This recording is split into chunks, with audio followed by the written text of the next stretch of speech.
কলকাতার অবস্থা ভয়াবহ, পুলিশই তৃণমূল, তৃণমূলই পুলিশ, এমনই মন্তব্য করলেন রাজ্য বিজেপির সভাপতি শ্রমিক ভট্টাচার্য। তিনি বলেন, কলকাতার বুকে গুলশান কলোনি বিদ্যুৎ সংযোগ পেল কি করে, জল পাচ্ছে কি করে, যারা গুলশান কলোনিতে রয়েছেন তারা কারা? এবার গোটা কলকাতাটাই একদিন গুলশান কলোনি হয়ে যাবে। ফিরহাদ হাকিম তো বলেই দিয়েছেন, রাজ্যের 50% মানুষ একটা সময় উর্দু ভাষায় কথা বলবেন। শ্রমিক ভট্টাচার্য বলেন, বাংলাদেশে যেভাবে হিন্দুদের ওপরে হামলা হচ্ছে তাতে রাজ্যে কটা প্রতিবাদ হয়েছে। রাজ্য অনুপ্রবেশ বন্ধে যতটা সচেতন হওয়ার প্রয়োজন ছিল রাজ্য সরকার হয়নি। কি বলছেন তিনি শুনুন। কেন পুলিশ ধরবে? পুলিশ কে? পুলিশই তৃণমূল, তৃণমূলই পুলিশ। প্রথম কথা হলো, গুলশান কলোনিটা হলো কি করে, তারা বিদ্যুৎ সংযোগ পেল কি করে, জল পাচ্ছে কোথা থেকে, ভোটার লিস্টে কি করে নাম তুলল, গুলশান কলোনিতে যারা বসবাস করে কারা তারা? এবার গোটা কলকাতাটাই একদিন গুলশান কলোনি হয়ে যাবে, সেই দিনের অপেক্ষা। আর ফিরহাদ হাকিম তো ইঙ্গিত দিয়েই দিয়েছেন যে 50% মানুষ একটা সময় আসছে যখন উর্দু ভাষায় কথা বলবে। তো আপনাদের যারা সিলেক্টিভ প্রতিবাদী আছেন, বিভিন্ন সময় গলায় মালা বা ডুগি তবলা নিয়ে বেরিয়ে পড়েন রাস্তায় মোমবাতি নিয়ে, ওদের প্রশ্ন করুন চুপ কেন? এই যে বাংলাদেশে এত অত্যাচার হচ্ছে নিরপরাধ মানুষের ওপরে, শুধু হিন্দুর ওপরে তো হচ্ছে না, বুদ্ধিস্টদের ওপরে তো হচ্ছে না, ওখানে মুসলমানদের উপরেও অত্যাচার হচ্ছে। মুক্তমনা সমস্ত প্রগতিশীল ওখানকার যারা সুশীল সমাজ আছেন তাদের বাড়ি ঘরদর ভাঙচুর হয়েছে। কলকাতায় শহরে কোনো প্রতিবাদ হয়েছে? সুবোধ সরকার একটু কবিতা লিখেছেন? ওই যিনি একজন আমাদের মহিলা চিত্রাভিনীতি আছে, চিত্র পরিচালক, প্রতিভাবান, দীর্ঘদিনের অভিজ্ঞতা ওনার, উনি তো সেনাবাহিনীকে রেপিস্ট বলেন। এখন কি বলছেন? এই বাংলাদেশে ধরে ধরে প্রকাশ্যে মহিলাদের বিভ্রস্ত করে দেওয়া হচ্ছে, লুট প্যারেড করানো হয়েছে। ওর কি শরীর খারাপ? উনি ঘুমিয়ে আছেন? সম্প্রতি যে ঢাকা বিশ্ববিদ্যালয়ের নির্বাচন হয়েছে সেখানেও সরাসরি আইএসআই এর লিঙ্ক পাওয়া যাচ্ছে। তাদের 20 কোটিরও বেশি ফান্ডিং হয়েছে সেই ইলেকশনকে কেন্দ্র করে। ভারত বিরোধিতার জন্য কি এত সক্রিয়তা? ভারত বিরোধিতার জন্য সক্রিয়তা চিরকাল ধরে ছিল, আছে। আমরা তো বলছি এই র্যাডিকালাইজেশন এবং যেভাবে আইএসআইএস এর বিভিন্ন ক্ষেত্রে অনুপ্রবেশ এবং সেখানে পশ্চিমবঙ্গ সরকারকে যতটা সচেতন থাকার প্রয়োজন ছিল, সতর্ক থাকার প্রয়োজন ছিল, যেভাবে এই ইলিগাল ইমিগ্রেশনকে বন্ধ করার প্রয়োজন ছিল, রোহিঙ্গাদের আসতে না দেওয়া উচিত ছিল, তারা তো সেটা করেননি। বারুদের স্তূপের উপরে পশ্চিমবঙ্গ, সিপিএম জমানে সেফ প্যাসেজ আর এখন সেফ হোম। আপনি বাংলাদেশের কথা কেন চিন্তা করছেন? আপনি গুলশান কলোনি নিয়ে ভাবুন, ধর্মতলা নিয়ে ভাবুন, মহেশতলা নিয়ে ভাবুন, খিদিরপুর নিয়ে চিন্তা করুন, আপনি মুর্শিদাবাদ মালদার কথা বলুন, নদিয়া জেলার বিভিন্ন স্কুলের সামনে যে পোস্টার পড়েছিল সরস্বতী পুজোর দিন মূর্তি পুজো বন্ধ করুন, আপনারা সেসব নিয়ে আলোচনা করুন।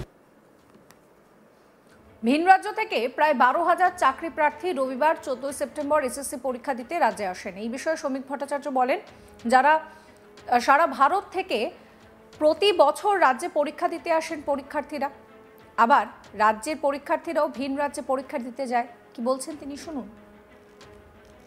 সারা ভারতবর্ষই তো একটা দেশ, আমাদের রাজ্যের ছেলেমেয়েরাও ভিন রাজ্যে পরীক্ষা দিতে যাচ্ছেন। সেই সংখ্যাটা কত? একটা সময় পশ্চিমবঙ্গ মানুষকে রোজগার দিত, নতুন নতুন কর্মসংস্থানের পথ দেখাতো। একটা সময় ব্রিটিশ চলে যাবার পরে আমাদের বাণিজ্যে কন্ট্রিবিউশন ছিল 27%। আমাদের রাজ্যে এফডিআই এখন 0.6%। আর বাংলাকে গুজরাট হতে দেব না যারা বলেন, গুজরাটের এফডিআই হচ্ছে 39.6% আর আমাদেরটা 0.6। এই তো চিত্র। এখন পৃথিবীতে অর্থনীতির একটা ভলিউম বাড়ছে, কিন্তু সেই তুলনায় কর্মসংস্থান হচ্ছে না। তো এটা যে কোনো একাডেমিশিয়ানের কাছে বা যে কোনো অর্থনীতিবিদের কাছে একটা একাডেমিক চ্যালেঞ্জ, আর এটা পলিটিশিয়ানদের কাছে এটা একটা অ্যাডমিনিস্ট্রেটিভ চ্যালেঞ্জ। তো স্বাভাবিকভাবেই প্রত্যেকেরই কর্মসংস্থানের প্রয়োজন আছে। মানুষ একটা মানে থিতু হয়ে থাকতে চান, একটা নিশ্চিন্ত জীবন চায়। অর্গানাইজড ক্ষেত্রে তো কাজ কমছে, প্রতিযোগিতা ভিন্ন মাত্রায় গেছে, কর্মসংস্থানের সুযোগ তৈরির পদ্ধতিটাও একটু বদলেছে। তো সেক্ষেত্রে সব রাজ্যের মানুষ পরীক্ষা দিতে আসবে, তবে ওরা মনে হয় পুরোটা জানেনি এখানে পরীক্ষাটা কিভাবে হয়।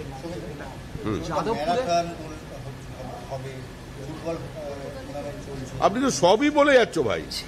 কোনোটা বাদ দিলে না। Football tournament, marathon, book stall, দেশের প্রধানমন্ত্রী, ফিল্ম ফেস্টিভ্যাল, আরে আমরাই তো করব, ভাঙা গড়া আমরাই করব। মানুষ তো আমাদের সঙ্গে, মানুষ আমাদের সঙ্গে। আর ভোট বিজেপি করাবে না, ভোট মানুষ করাবে। এই লড়াই, এই সামনের নির্বাচনটা তৃণমূলের সঙ্গে মানুষের লড়াই। এই লড়াই মানুষ জিতবে, তৃণমূল হারবে। তৃণমূল যাচ্ছে, তৃণমূল চলে গেছে। তৃণমূলের কোনো বক্তব্যের কোনো প্রতিষ্ঠা, কোনো গ্রহণযোগ্যতা এই মুহূর্তে জনমনে নেই। মানুষ মুক্তি চাইছে, মানুষ বাঁচতে চাইছে। মানুষ বলছে বাঁচতে চাই, বিজেপি তাই। এটা মানুষের স্লোগান। শ্রমিক ভট্টাচার্য পরিষ্কার জানাচ্ছেন যে মানুষ এখন বাঁচতে চাইছে, মানুষ এখন বিজেপিকে চাইছে। তিনি বলছেন যে কলকাতার বুকে গুলশান কলোনি বিদ্যুৎ সংযোগ পাচ্ছে কি করে, জল পাচ্ছে কি করে, একদিন গোটা কলকাতা গুলশান কলোনি হয়ে যাবে, সেই কথা তিনি বলছেন। একই সঙ্গে তিনি এই যে বাংলায় বিভিন্ন জায়গা থেকে এসএসসি পরীক্ষা দিতে আসছেন সকলে, সেই নিয়েও তিনি বলছেন যে গোটা ভারতবর্ষ তো একটা দেশ, আসতেই পারে এখানে, আবার এখান থেকে কতজন বাইরে যাচ্ছে সেই হিসেবটাও দেখুন। সবকিছু নিয়ে কি বলছেন তিনি, শুনুন।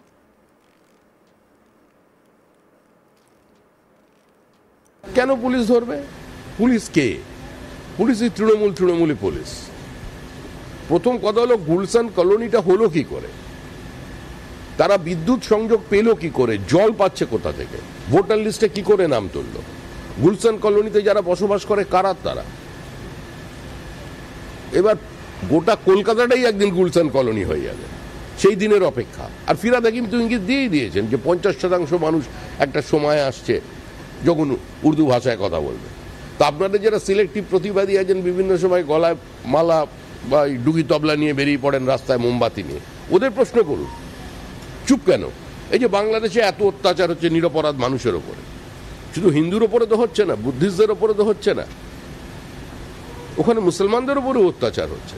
মুক্তমনা সমস্ত প্রগতিশীল ওখানকার যারা সুশীল সমাজ আছেন তাদের বাড়ি ঘর তোর ভাঙচুর হয়েছে।